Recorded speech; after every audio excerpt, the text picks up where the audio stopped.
where were you when Tony Ferguson's soul was beaten out of his body over, what was it, 24 minutes? Way too long.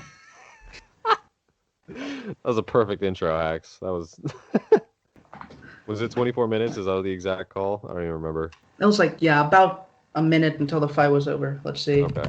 Oh god, that's way too long. Yeah. It was 3:39 into round 5. So 23 minutes, 39 seconds. Yeah, come on, Hacks. You're making it sound like it was a late stoppage. 21 seconds off. How dare you? But yeah, welcome back. Surim and I were bad about our scheduling, and we did not get to this fight card the week after, but here we are, a little bit, a week and some change after UFC 249. I am still a little bit stunned that the fight card went on at all, because Jacare tested positive the day before. And all of us were like, all of us were like, oh, they're definitely going to call it. And then it just kept going. They're just to my impossible knowledge, to underestimate. it's true. To my knowledge, no one else tested positive. I don't think. I didn't hear anything about it. Jacare's team did, but I mean, apart from them, after they left, I would have thought that more. No, those are the only ones. It's probably gonna only show up in like a week or so, because I'm pretty sure. That's true. Now is the time that they should be. Yeah. If they're showing symptoms. But that's not why you're here. I mean, I can give my thoughts on that if you want, especially since, like, okay, because this is why you bring me on. The UFC is a joke organization. Dana White's a fucking hack, and anyone that thinks it's a funny idea to expose people that are financially obligated to fight or they lose their career, being forced to fight in a pandemic where somebody tests positive is beyond a joke. And no, UFC shills, you don't get to say, but they were trying to enforce social distancing. No, they fucking weren't. Look at the media photos. You're lying. The UFC is lying. You are a hack and you deserve to be called a bootlicker. Stop making excuses for an organization that thinks putting their fighters at risk more than they have to is funny. End cut. No, fuck you, Jack's like, I get to take the hottest take on this. That's all I have to say. Dana was like shaking hands and fist bumping fighters as they were facing off. Like, yeah, that kind of says the whole story, didn't it? Yeah, he fist bumped Jacare, and then I believe it was Esparza who came up and hugged him. Yeah, it was terrific. There is no excuse for it. And before the card and after the card, this was all stuff that we were discussing, and it clearly is going to shade the event forever. But once again, that's not why we're here. We are here today to gloat and to brag and to drag our big brass balls all over the keyboard because we were right about this main event. Hax, you were the most right of anybody when you came on. I feel like Justin Gaethje's performance against Tony Ferguson was almost like to a T the game plan that you drew up, that you talked to us about when you came on and discussed it with us. So in a broad sense, like, what was it about Gaethje that was just so effective against Ferguson? I mean, I think if you were an analyst and you wanted to design a great fight or like a fight of the year plan for any fighter, regardless of the lineup, it would be a few simple things, right? It would be a simple approach built on tools that either the fighter understands or they've like shown an appreciation of in their career. You would want the plan to have movement that has a clear sense of purpose. So if you're weaving, you're not just weaving for the sake of weaving. You're weaving in a direction and a context that breaks the other guy's line of sight. So you can either hit him or you're breaking his path to his best weapon, etc. You also want to have some kind of consistent method of ensuring your best weapons are relevant. And then you want some simple offensive striking or countering tools that follow setups that make sense, right? And if you could find a way to lean on the athlete's natural athletic power, that would be great. Like, I would say those are kind of the checklist of you fought a pretty good fight, you planned pretty well. I think if you picked 3 of those for any fighter, we'd be going on about how great the camp was and that was a good fight. Gaethje did all of them. and he did all of them in ways that were like put together to beat the shit out of somebody that fought the way Tony Ferguson did. Like that's, wow is probably the right place to start. I mean, he, just to take one of those and expand on it a bit, he found a way to put one of his strengths, which I think everyone would agree would be his phenomenal leg kicking. He found a way to make it relevant in terms of limiting Tony's mobility, which I think we all thought he was going to do. And then he put a spin on it that I don't think anyone really saw coming. He found a way to use his leg kicks to establish him as a credible threat on the outside. So even at the range where we feel like Tony is one of the best of the division, Tony didn't look like he was very good at all.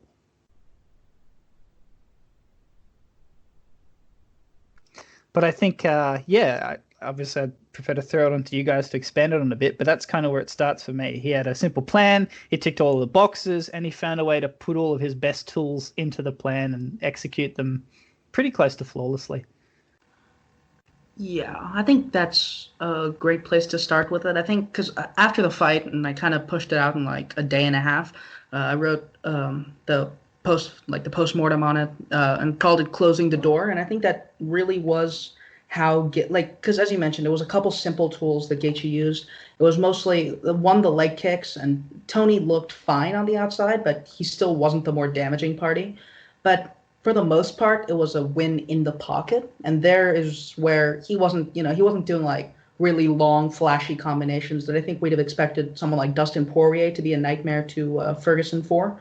But it was pretty much just two punches. It was the right hand as Tony entered, and the left hook as he exited. And the left hook, he eventually started when he started like missing on it, as Tony backed out too quickly. He started throwing it to the body and started chasing Tony out with it. It was a masterclass on using a couple tools with a great deal of versatility, but not just versatility. It was selecting those tools quickly for someone like Tony Ferguson, because a lot of what Tony does is built on, just as we mentioned in the first Tony podcast, or I guess this is the second Tony podcast now, but as we mentioned on the other Hacks podcast, is that a lot of what he does is covered by just confidence and being able to get away with things because he has the initiative.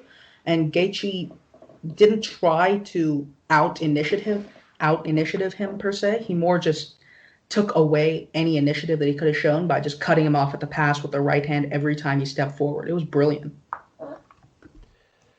I think I agree with everything that was said. I thought Gaethje won every round, and I think that Hax, you brought up something in our chat that has really kind of resonated with me, is that this might be the technical turnaround of the decade, maybe last decade, in terms of fighters that we've seen, because this wasn't just like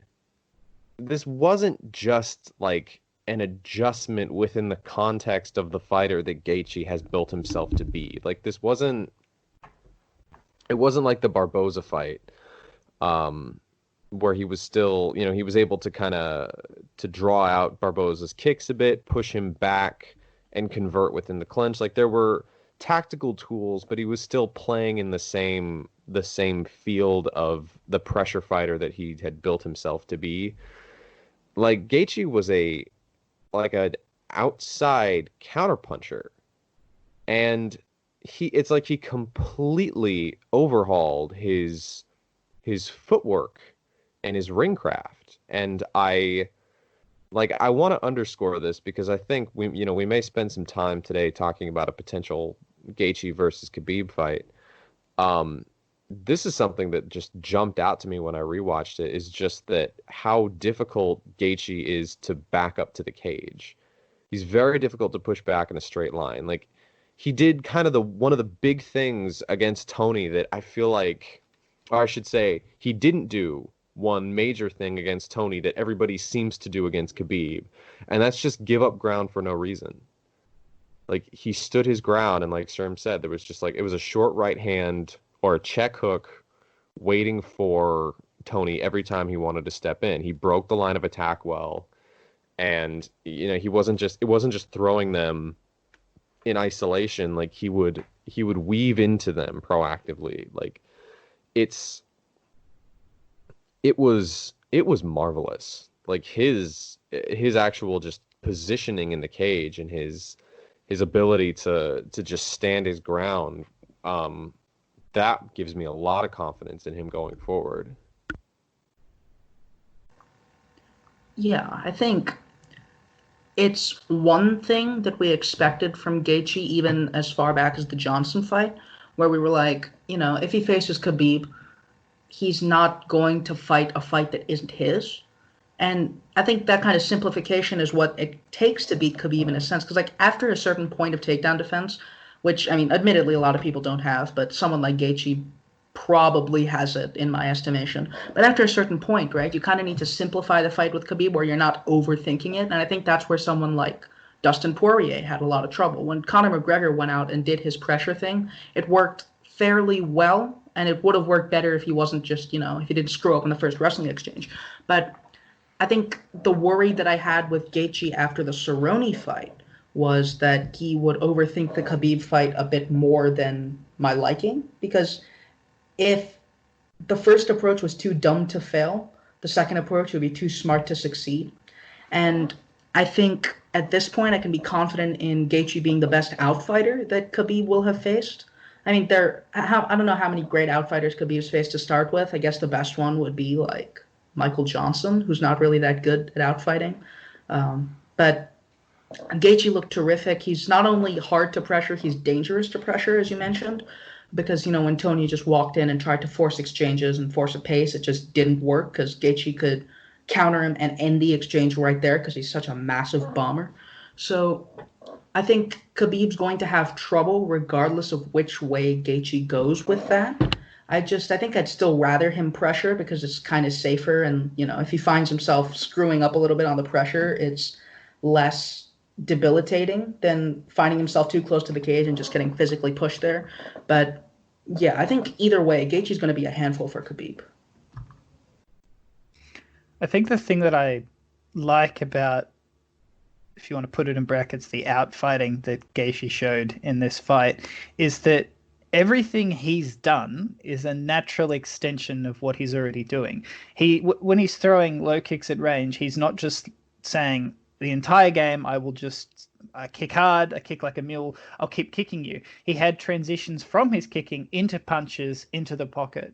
He's actually sat down with Trevor Whitman, who we could do a whole podcast gushing about, I think, at this point. But or when he's throwing his left hook, his right hand, everything fits together with what we already know he's good at.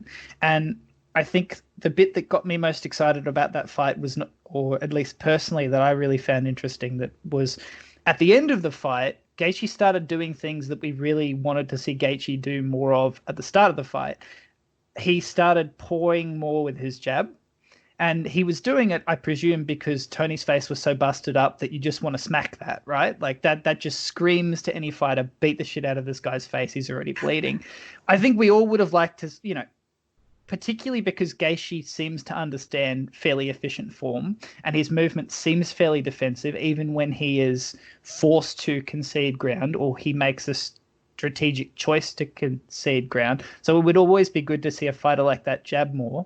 And who wouldn't have loved Gaethje to work the body more? But when he started looking for those opportunities to do it at the end of the fight, I couldn't shake the feeling that what was going through Gaethje's head and his corner's head was, he's going to fall over, just keep hitting him, don't be stupid. And Gaethje was thinking, well, wouldn't this be a great opportunity to start doing some stuff outside of the plan that would be really great for me to fit into the plan? Because the other comment that I thought was really interesting was Tuman in the chat had a huge obsession with, why isn't Gaethje hitting the body? And I agree that that's a totally valid criticism. And I think in a lot of ways, I also, on the other side, completely understand why Gaethje wasn't hitting the body, because did anyone seriously expect Tony to survive past the second round with the shellacking he was taking? He did, but he was taking so much damage. I can understand Gaethje was thinking, oh, if I just keep hitting him a few more times, he'll fall over.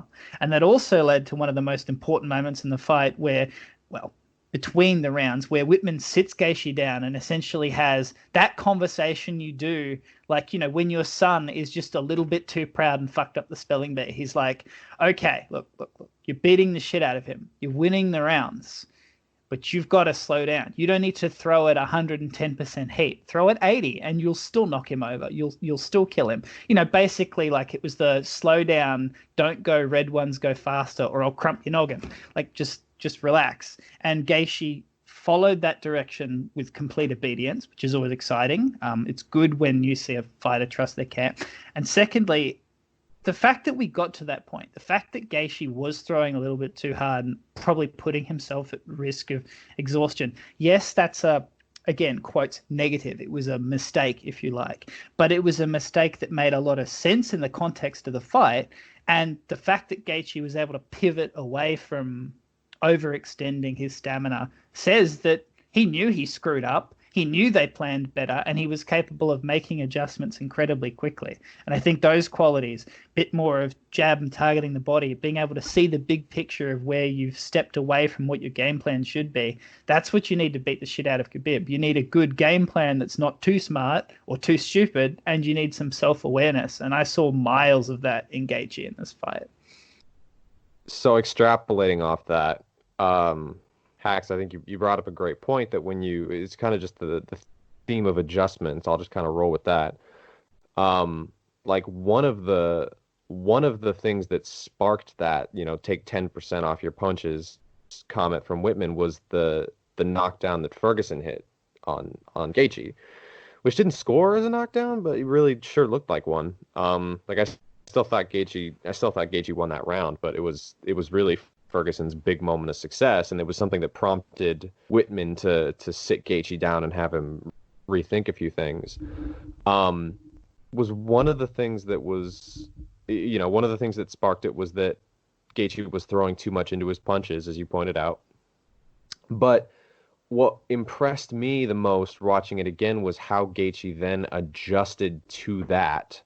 So he adjusted to that specific tactical exchange. He was folding over his lead hip, and then he was taking his head offline when he threw the uppercut to smother Tony's counter with his shoulder. Like, it was such a small thing, but it was like just the fact that he had the awareness to see that specific exchange happening again when he looked for the uppercut, listening to his corner's advice, throwing less into the punch, and then adjusting just with his own posture and positioning. Like that's the exact kind of stuff that you love to see from fighters. It's so rare, but it was so smart, and it was so immediate, and it was almost like Whitman had trained to that specific punch in Gaethje before, and maybe he just kind of forgot about it in the first exchange when he got knocked down. And then from that point on, he seemed to know exactly what to do, and he could read the exchange much better. And when he threw uppercuts, he just clobbered Tony. Yeah, there were a ton of little things that Gaethje did, and I think a lot of the criticism on Gaethje was that he was a bit unsubtle if you look at the earlier parts of his career. And I think a lot of us knew that wasn't necessarily true. Like, you don't give Eddie Alvarez and Dustin Poirier the fights that Justin Gaethje did without being, fairly smart and fairly well prepared in exchanges as well as in the bigger picture. But I think one of the favorite things that Gaethje did consistently for me was weaving off the leg kick, and he eventually started turning that into the left hook, just to stay safe, because I think it showed how perfectly prepared he was. And it kind of reminded me of what Volkanovski did against Holloway, in terms of, just that very specific thing. It's like, okay, I know this counter is coming to the leg kick if I kick him too many times. How do I start, A, avoiding it, and B, putting it off? And he did it perfectly through the first round. And eventually there was this one really cool exchange that went around on Twitter right after, where he landed a counter leg kick, immediately weaved underneath and landed the leg kick. And I think a lot of people thought, oh, hey, he just thought of that in the moment. And that would be impressive, but I think it's arguably more impressive that he had the whole thing scouted, and he had ideas for anything that Tony wanted to do. It was a thoughtful performance, and I wouldn't say he was necessarily more dangerous than he used to be, but I would say he's more thoughtful than he used to be. I think two other things that really stick out for me in that fight. I have seen the comment on Twitter, which again removes a piece of my faith in humanity is people saying Gaethje was too predictable, to which I think is bullshit. If a left hook and a right hand are enough to win you the fight, why mess around with combinations or anything complex? Keep throwing what works, especially if the other guy clearly has no idea how to counter it until he falls over, particularly because, again, from an efficiency standpoint, your form and your confidence and your pacing is best with what you know and what you've trained. So if what you know and what you've trained is knocking the other guy over, why risk anything else? And the second thing for me is to take it back to the Max Volkanovski fight, because I've written a few essays in chat about this, but for me that fight was Volkanovski understanding that he had a relative advantage in power, and he could use this relative advantage in power to begin and end, although he also got good shots in the middle, exchanges, so that he wasn't just winning them from the perspective of Max going, oh wow, this volume thing isn't working so well for me, winning them from the judges, but also just winning them in terms of damage. And Volkanovski's a great fighter. He does not have Justin Gaethje's grinding, murderous power, which can both knock you out and, if he hits you enough times in the ribs, make you regret being alive. And I would also say that I feel like, in part because of Tony's unpredictability, he probably has more power in the lightweight division relative to Max. So Gaethje forced a power-centric game using his power scientifically to dominate exchanges in a way that I think is even more impressive than the Max Volk fight, because it was very simple, it was very efficient, and it was both of those things against a guy who's just weird and unpredictable and can somehow make you fall over with a phantom uppercut. Very strange. Well, then I think we should jump a little bit to that too, because that might be an interesting contrasting piece. What did you guys think of Tony and his performance?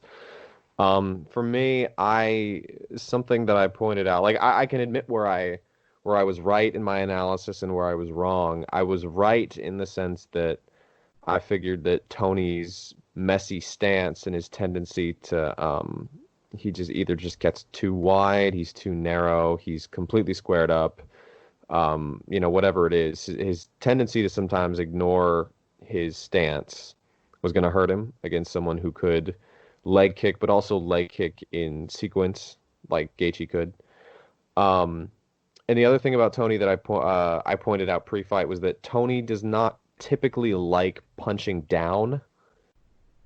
He's always been, if you look back at some of his older fights, he's generally uncomfortable when guys can get in on him and under him. So this is part of one of the reasons that, like, Lando Venata gave him fits in their first round, because Venata is short and he's fast, and he was, at least at the time, good at kind of reading some of the longer looping shots that Tony was throwing, and he was just able to get under him. This is not something, until Tony started jabbing, he was having difficulty. And Gaethje keyed in on that. As we said, we pointed out like his weaving before, but it was the fact that Gaethje was also kind of breaking his own plane of attack. Like he would bend his knees and he would like enter the pocket with his knees bent and folding over his hips, trying to, like draw out counters. Like he was proactively weaving under Tony's jab, which was extremely nice. And when they were like chest to chest, could Ferguson land it. When Gaethje was able to kind of change up his levels, like I said, Tony has a difficult time punching down. Where I did not get this fight right is I really thought that Ferguson was going to be in a much worse like physical state than he was. I expected him to be a lot more athletically zapped than he showed up. And like I said, I think Sherm and I both picked Gaethje by early finish. Yeah. I don't think any of us had much of a sense of what this fight was going to look like if Ferguson was still there after round 3. So just some talking points there. What do you think? I think Tony, and in a lot of ways, I think Tony deserves a couple of props for the fight. And durability was probably the biggest one, because we really did not expect, and I don't think anyone expected after the the other Tony, Anthony Pettis, after the Pettis fight, that he would be so resilient. And it's pretty insane because if you look at Tony's career, he's had a ton of messy fights. You look at the Lando fight, you look at the Pettis fight, you even look at the Cerrone fight, parts of the RDA fight, although RDA is not really the puncher to make that matter a ton. But I think Tony's absurd chin in this fight was a huge surprise, and especially considering how he cut weight twice for it, which is, it's admittedly and obviously really, really dumb to do. But he did it, and he came in with a chin of the gods somehow.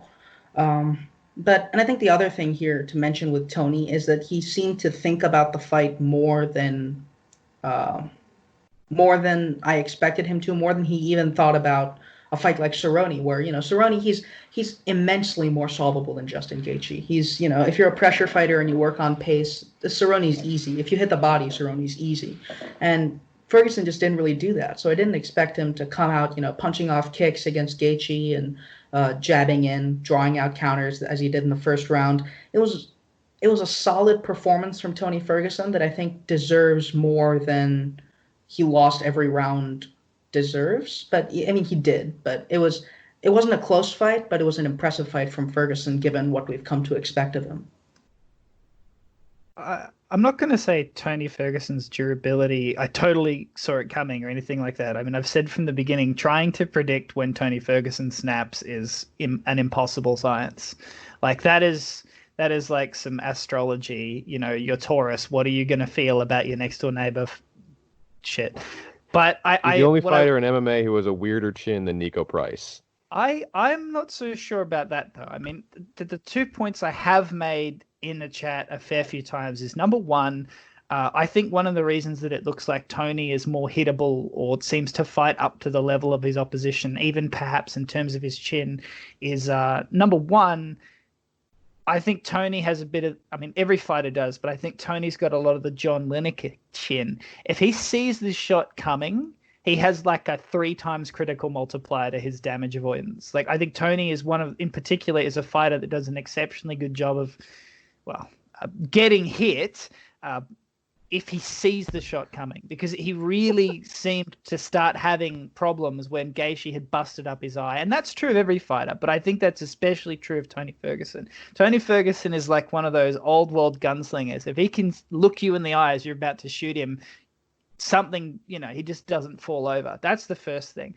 The second thing is, I think Tony has been hit a lot in his career, but I do think he gets hit a lot on the extremes of the other person's range, a lot more than people realize. Now, from the perspective of having CTE or boxer's dementia, or however you want to put that, no bueno. That's still a terrible exchange. But I think from the perspective of preserving his chin to the maximum degree that you can preserve his chin as a fighter in his fighting career, I do think those two qualities together explain why sometimes he just looks like he refuses to die.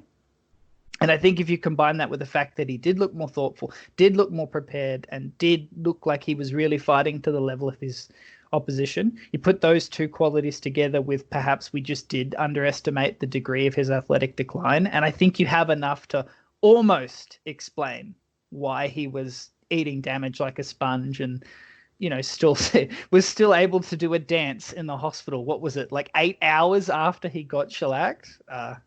He's an enigma, don't get me wrong, but in my experience, and to channel the words of my old coaches, a lot of enigmas are just people that understand something you haven't figured out yet. And I think that might be true with Tony's chin to some degree. I think that's a good observation. And that's something that even Conor Rebush has said for a while. And his pet theory about Tony Ferguson is that he might have bad eyesight. And so early in the fights, he's just completely unsure of his range. And then later in the fight, once he kind of gets to feel the range a bit, once he kind of gets to feel it out, he doesn't tend to get dropped after round one very much.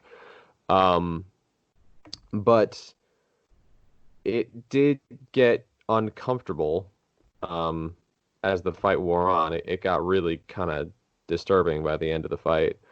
And I think a lot of that did start with Gaethje's jab.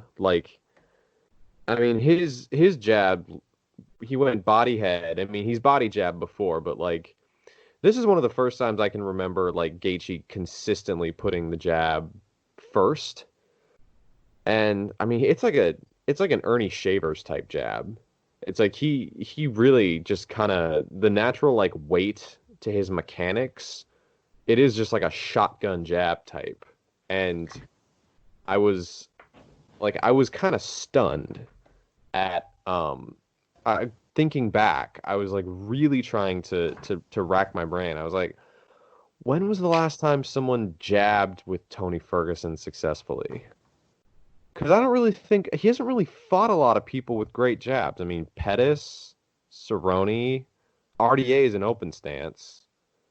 The only one that comes to mind is I think Kevin Lee kind of dropped Tony with a jab in the first round, but it's Kevin Lee, and I don't think Kevin Lee has much of a has the feel for striking and jabbing the way Gaethje does.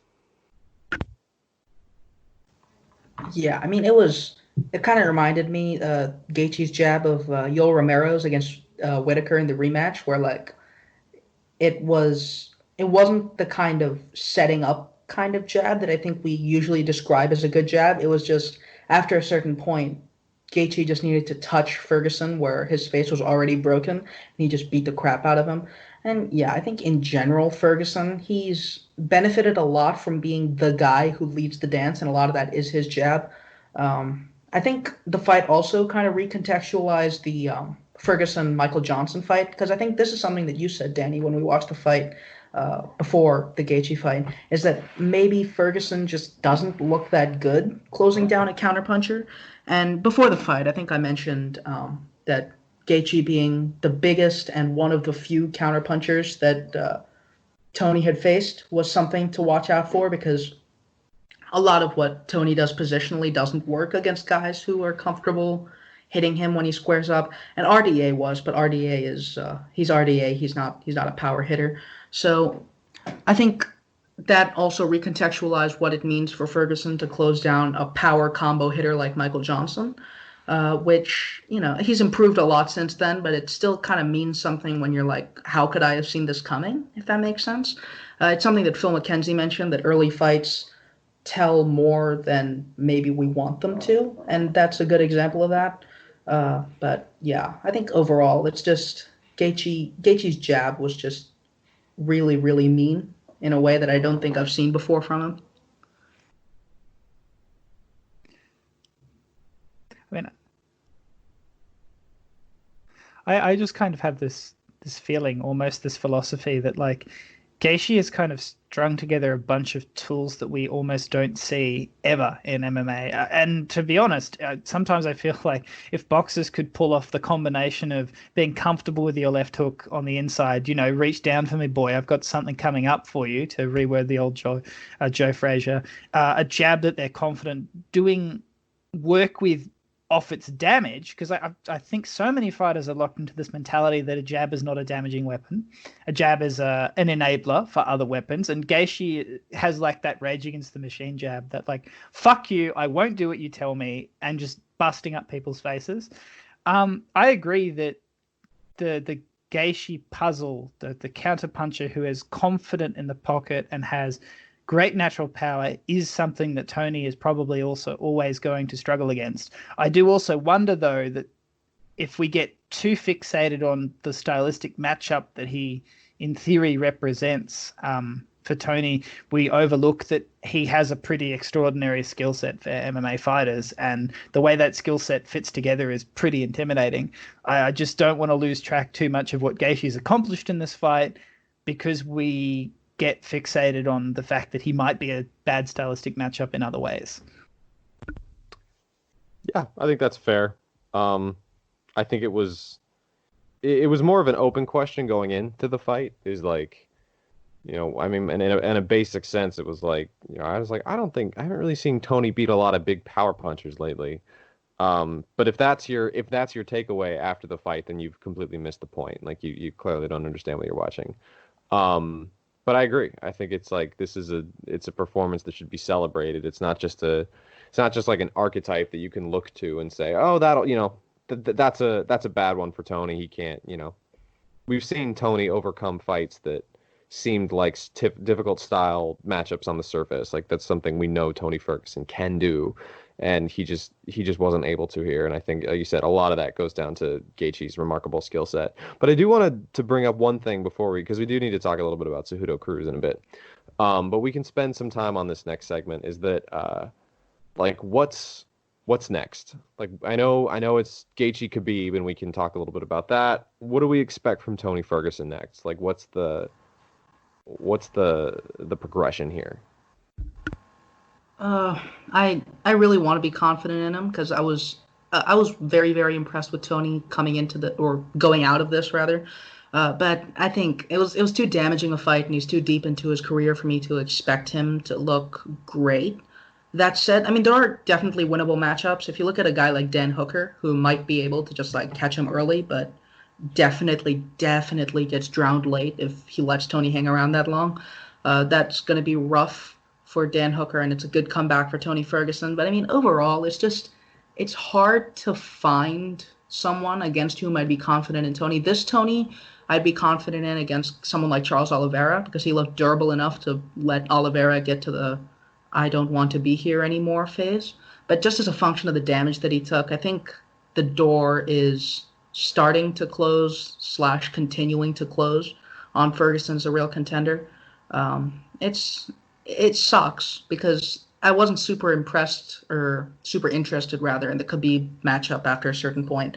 But I think Tony, he's a very instructive fighter, as we mentioned in the dedicated Tony podcast, and he deserved better than to get mulched by Justin Gaethje at the end of a massive win streak. But it's hard to say. I think take a year off. Tell the UFC to go fuck itself if they say to fight in that year, because don't when you take a beating like that, don't take a fight with at least a year to actually see your specialists, recover your health. Stipe learned that the hard way, I think. And then that year, maybe talk to some really high level coaches. Screw MMA ones. Just bring in some really high level coaches in different disciplines. Try and find some ways to be safer in what you do well based on those fights. Don't change you. Just maybe try and clean things up a bit. And honestly, I don't care who he fights after that year. I think that he's always going to give you compelling and exciting fights. And I don't mean I don't care who he fights and I don't care about Tony. I mean more, I actually think who he fights less isn't important. It's going to be all of the little things he does with respect to his health and his career and his family that matter to me right now. And when he comes back, hopefully in a year, then we can start talking about where he stands and see how he is after that time to rest. Of course, that's my theoretical perfect. The obvious answer is he probably fights Hooker in 3 months and either gets knocked out or drowns him. Something like that is probably what's going to happen. And I'll be very sad when it does, even if he wins, because he'll probably take a lot of shots to the face. I think this is actually something that you brought up, Hax. You were like, you saw when we talked to you about this, you were like, Tony Ferguson's story is like he will lose eventually. You said, I don't think that this is a really sustainable style for a tremendous amount of time, but it's important that we enjoy him while we have him. And I've kind of taken that to heart because like I was rooting for Gaethje hard in this fight, and I'm excited to see Gaethje get a crack at Khabib. But I think that I think I'm completely with that. I hope that Tony doesn't owe. I said that before the fight. I was like, Tony doesn't owe the UFC anything. He doesn't owe them any more of his body or his blood. He's given them enough, and so I hope that he gets time to focus on himself and refine his own skill set, or at the very least just take enough time off. Like I hope they don't have any kind of pressure to bring him back. Honestly, I said to the Heavy Hands guys before we started recording that like part of me thinks that Tony looks a little bit relieved that this is over. Like that this fight with Khabib is probably not going to happen, but it's the fact that he looks a little relaxed. He looks like he doesn't have to like chase this dragon anymore. He doesn't have to worry about like pullouts or injuries. He can just breathe a bit. He's looked more level and more relieved since the fight ended, I think. So I think part of it is just he's just able to exhale that this is over. Maybe that's just speculation, maybe not, but I hope so. And it's looked that way to me a little bit. Like you said, dancing in the hospital and that what he's posted on Twitter and so forth. He seems more relaxed and released now that the fight's over and that he lost, because it's almost like the worst thing in the world that he could have possibly imagined just happened, and it's okay, and life goes on, because that's just how it works in this sport. Yeah, maybe I'm just pontificating, but that's how I see it. I mean, it's something that we heard from I believe it was Rose Namajunas after her fight with Jessica Andrade, is that she was, I believe the word she used was relieved, something like that, like a weight was off her shoulders, that she didn't have to carry the load of being champion. And Tony wasn't actually champion at any point, unfortunately, but it's a long win streak is something. It's kind of like an undefeated record, right? It's hard to maintain that to the standards that people hold them to. And now that that's gone, it's just Tony can go out and fight. And he's still at the top. The loss didn't make it that he's, unranked and has to work his way back up. He just doesn't have the win streak anymore. And now he just has to go out, face who the UFC tell him to, hopefully after that long break. And it's just, he's a fighter now. He's a contender still, but he's not, he doesn't have the expectations that he used to. I mean, all of this, it's just armchair psychology, I think. It's hard to actually tell unless he comes out and says it. But it's a possibility. And, it's hard to see him come back at full form after that beatdown, but I really hope he does. I'm just, my attitude in a very, very TLDR way is I'm glad Tony doesn't have to be the guy anymore. He can just be Tony, because fuck being the guy. It makes you into a UFC stooge. Yeah. Perfect way to put it. I'm with it. Okay. I think we've talked about that enough. That was, Jesus, was that like 40 minutes a segment? God damn. Anyway, it was an important fight, important performance. There's a lot of mileage out of it, but I do think that for the second half, or maybe not half, but this last portion of the podcast, we do need to spare some words on Cejudo Cruz. Henry Cejudo, of course, retired after the fact, after a second round stoppage over Cruz. Cruz accused the ref of being drunk and smoking cigars. I don't really know. But it was funny. It was one of the best complaints a fighter has had about a stoppage that I've ever heard. But what did we think of this one? Because I think I think I overestimated the physical decline of Dominic Cruz. Like, he didn't actually show up looking as washed as I expected. This wasn't like watching Velasquez versus Ngannou. But to me, he did look a bit solved. Like the Dominic Cruz puzzle, I think he's kind of been figured out a bit. And I don't know that there was anything that like a prime Dominic Cruz could have really done a ton differently here. Yeah. We'll see. I agree. I think Cejudo being a dedicated kicker, and I think that was kind of the question coming into this fight, is whether Cejudo would fight the right fight early on, because Cruz has always been, and we expected him to be a bit declined, but if he came in his prime form, Cruz was always monstrously durable in terms of chin. So, and he was very, very, very reliable in terms of cardio. So if Cejudo turned it on and started kicking mid-fight, it wasn't necessarily going to work if Cruz had already gotten 3 rounds running around the cage. But Cejudo came out to his credit and kicked the crap out of Cruz's leg, pressured very, very hard, and just kicked him in the head, knocked him out. One thing I will say with regard to the stoppage and Keith Peterson smoking cigars is, given the main events this week, I think Cruz is somewhat correct in terms of being given less leeway than average. But the stoppage was good looking at it from an objective sense. It's just that, when Walt Harris is allowed to get punched in the head for 30 minutes and Anthony Smith is allowed to get his teeth punched out for 40 minutes, and even Tony Ferguson didn't get stopped for way longer than he should have. I think it could have gone on a little bit longer. I just don't really see the point when Cejudo had him solved, and I think I'm not really the one to give Cejudo a ton of credit for any of his performances, but this was a very, very good one. And as far as Cruz goes, I'd like to see him back against someone like Corey Sandhagen, who should be somewhat forgiving for him in terms of someone who can be taken down and is going to walk into him. But it's hard to see him being the Cruz that we know, even if this performance was very, very similar to that. I don't know. It was just a weird, depressing fight that went somewhat similarly to what I expected it to.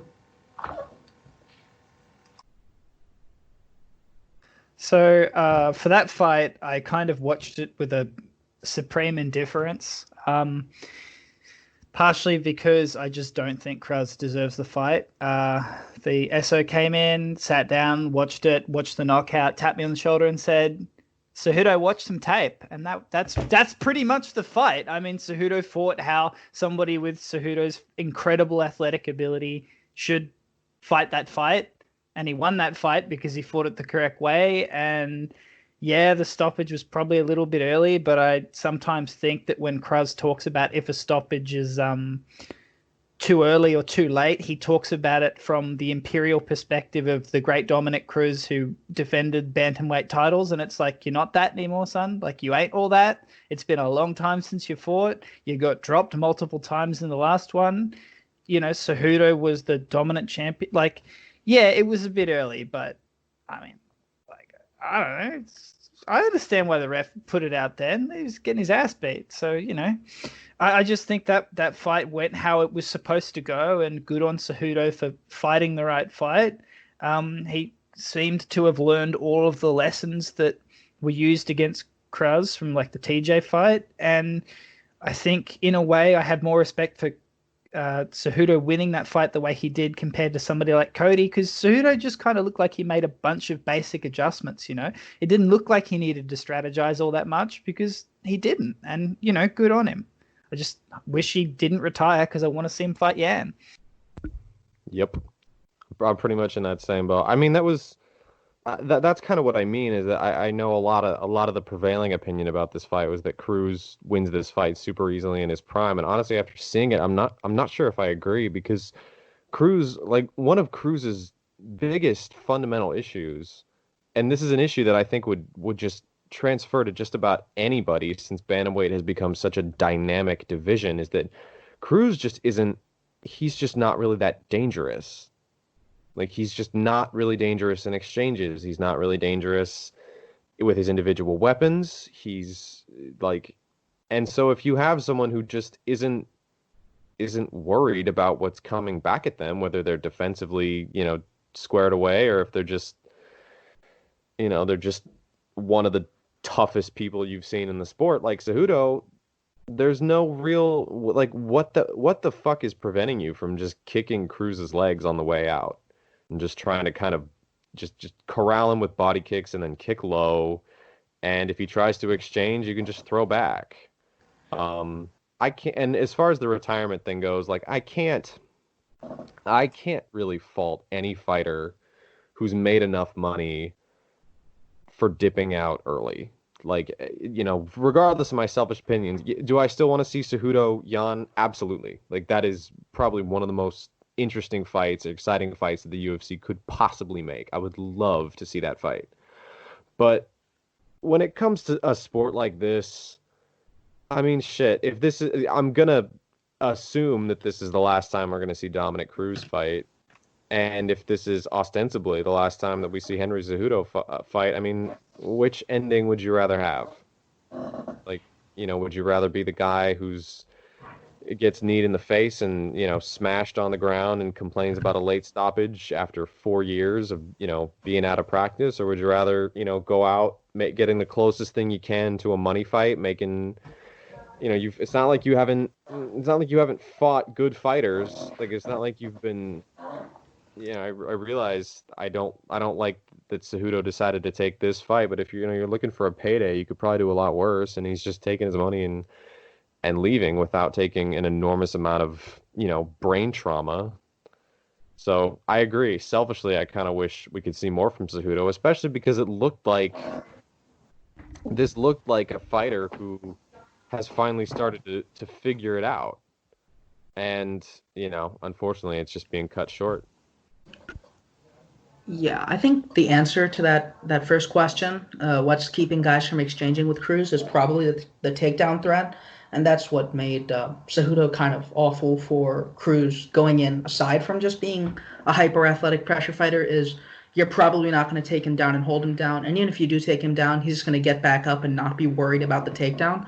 So I think there are winnable fights for the Cruz that we saw. I think in the bantamweight top 10, there are even old guys like Rafael Assunção who probably still beats him in the pocket, but could just get volumed and taken down. And They could do Rob Font. They oh could yeah, do that's Cruz definitely versus winnable. Rob Font. That's fair. That's definitely winnable. I mean, and even someone like Jimmy Rivera, I think Rivera would beat him, but it wouldn't be like a wash. It's just that it's hard to see Cruz, even without Cejudo in the division, becoming champion with guys like Marlon Moraes and Peter Yan in the mix. It's as close to impossible as we can say that something is in the sport. And even though Dominic Cruz has come back and done the impossible once, doing it twice is just a different tier of impossible. Like there's impossible and there's impossible. So yeah, I mean, if Cruz is done, he's had a great career. If Cejudo's done, he's had a great career. I think Cejudo's career is benefiting more from name value than the actual form of the guys he's fought. If you look at, TJ Dillashaw at 125 and Cruz off a layoff, but it does have some actual depth to it.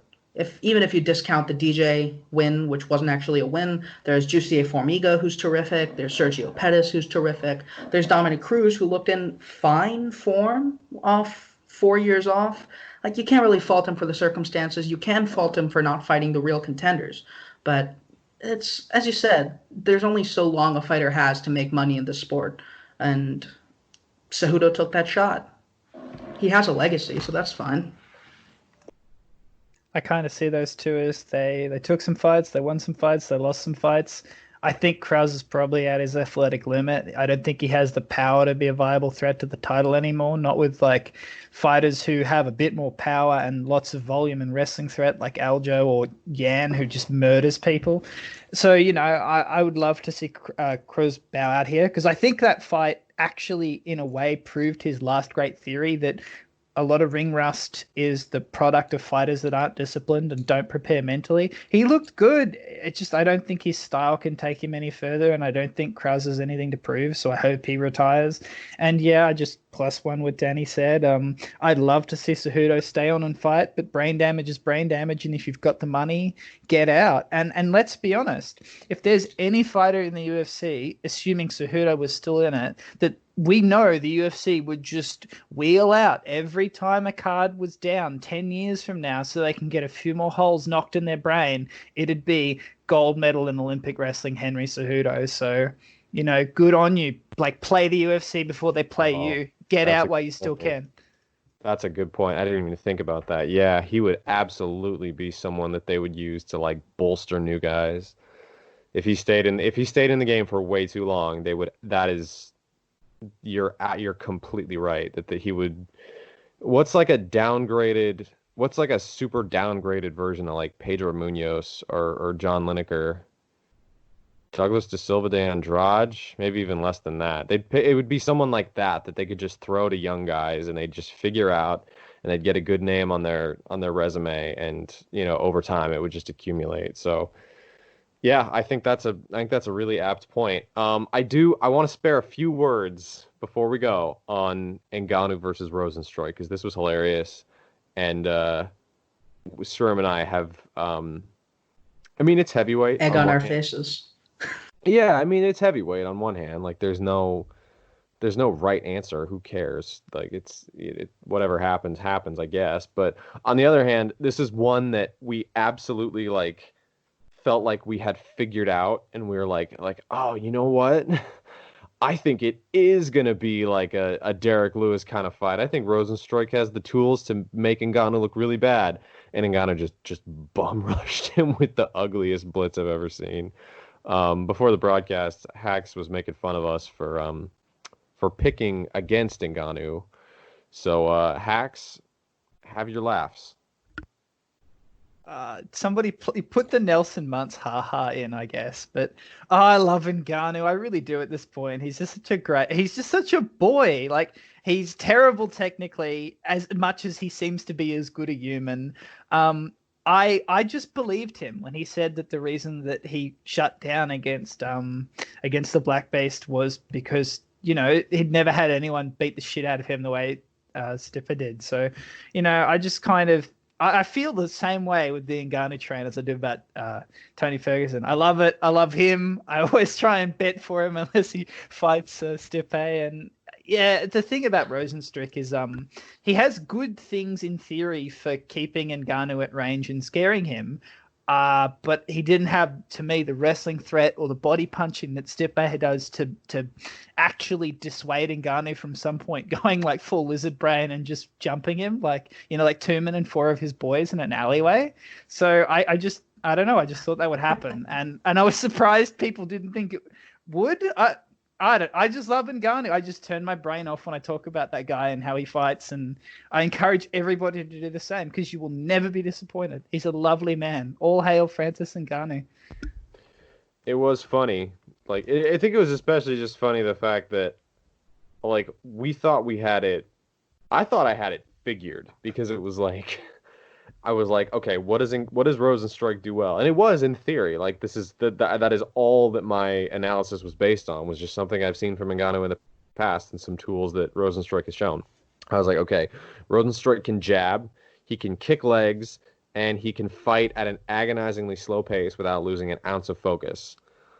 The last fighter that I've seen who had those 3 tools, who isn't just gonna like, throw a rainbow overhand and get decked like JDS, who isn't just gonna bum rush into the clinch and have their knees snap off like Kane. The last time I saw a fighter do that was Derek Lewis. And so in my head, it made all the sense in the world. And then the fight happened. And it was the worst pick that I'm probably going to have this year.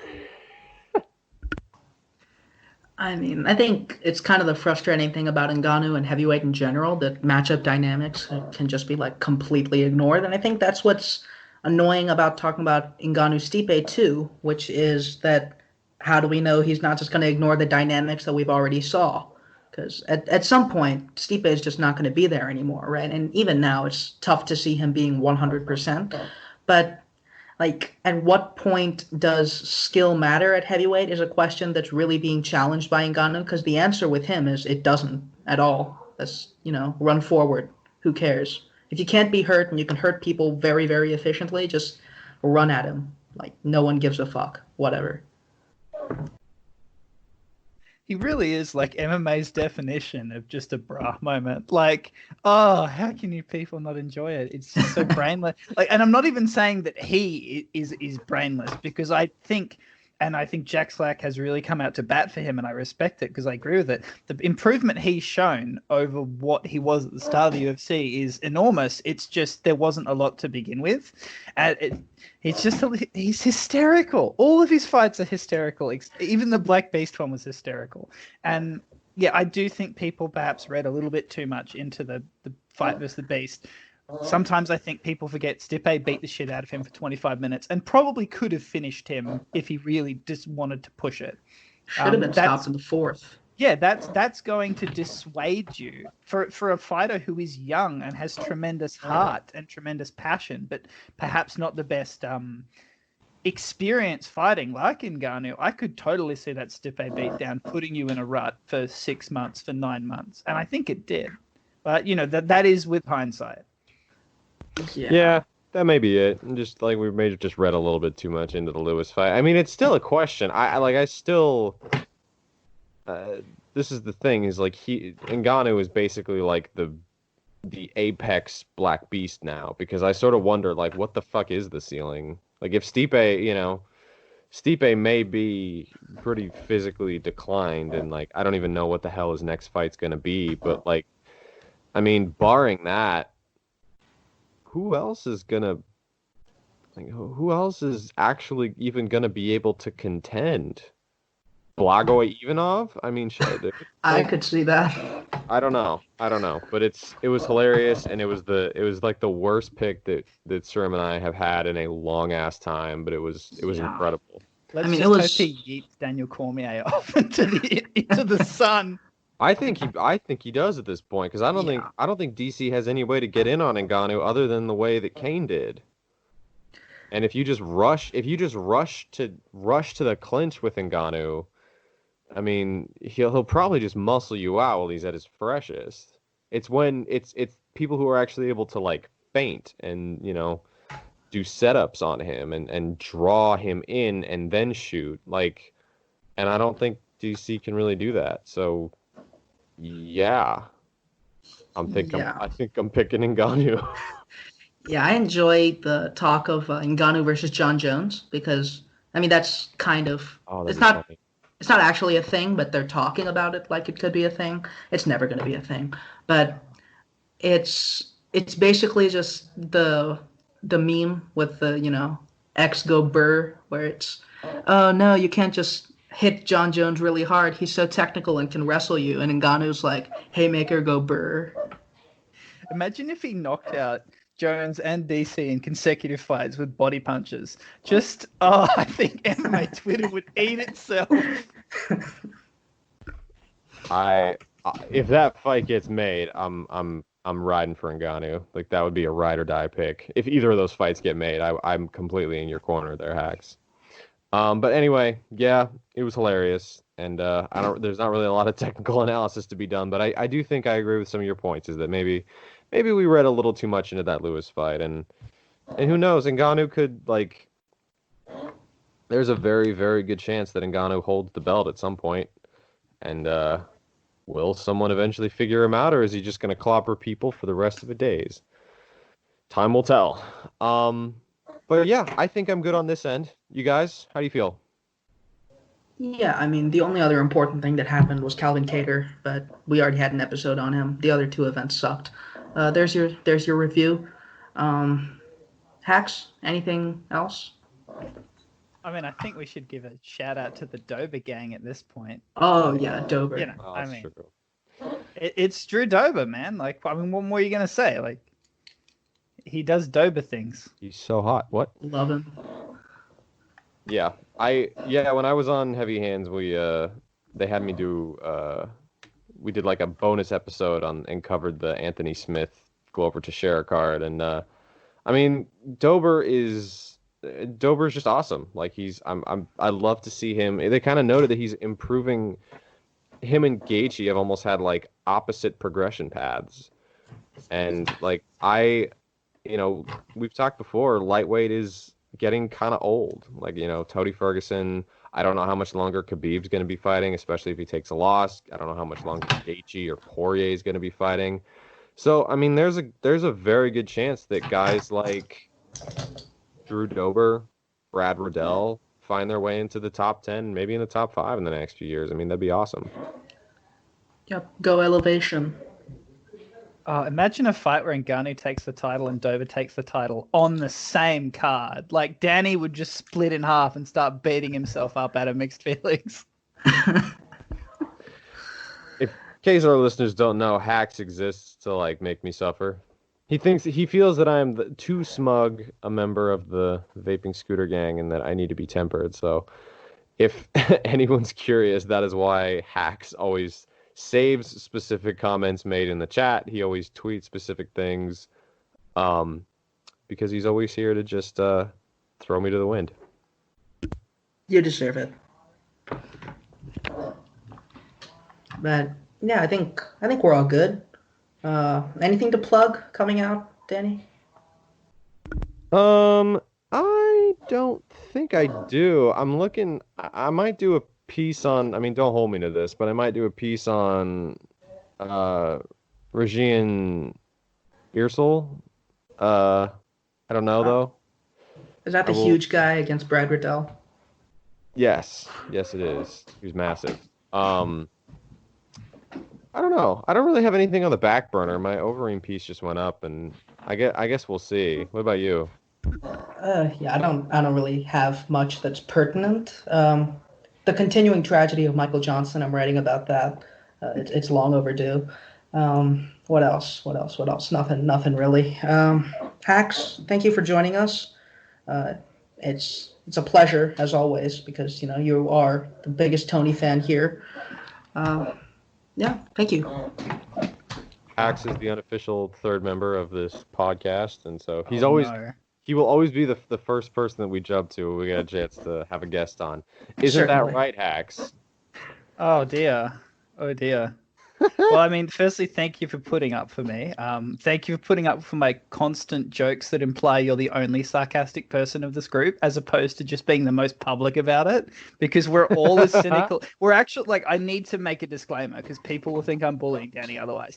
Everybody is more cynical than Danny. Tuman and I are a lot more cynical than Danny. It's just Danny's the only one who actually cares enough to post about it. So he gets a big target. I'm the only one who goes public, so there's got to be. Yeah, I'm the scapegoat. I've got to shoulder everything. But also the GOAT. No, that can't be right. My name isn't Calvin Cater. That's correct. Whatever. Thank you so much, Hax, as always. You're welcome back anytime. I don't know what Stream and I are going to record next. I guess is it 250? I don't know when the fuck that's supposed to happen. I think it's Burns Woodley. Oh, that's okay. I mean, okay. Do I care about that? I think I kind of do. I mean, I care about Burns. We can talk about that. That's and then fine. maybe we'll do like a fighter of interest or something. I don't know. We'll figure it out. You But got to talk about Woodley. Like, there's so many hot takes on Woodley's career and his technical accomplishments, and just how good is he? Just how good is Tyron Woodley? Fighter of interest, Tyron Woodley. Yeah, that should be a podcast title. Oh, that would be fucking fun, actually. You know what? Now that you've that's put the it plan. in our mouths, that's it. Like the words in our mouths. That's it. Fighter of interest, Tyron Woodley. Oh, that'll be fun. The most cursed content is coming your way soon. I mean, shit. That is what our fan base is like. That's why they follow us. Need it. That's why. Okay. Well, on that note, thank you guys for joining us. Hax again. Thank you very much. We will be back soon with another episode. Stay tuned to the Fight Site. You can follow Serum at SerumMSays on Twitter. You can follow me at DMarty77. You can follow Haxxorized at Haxxorized on Twitter. And everybody stay safe. One of our patrons, Alessandro Schizzero, is still feeling a bit down about causing his parents divorce, so hopefully cheer him up a bit by fulfilling his dying make-a-wish. Bombaclat.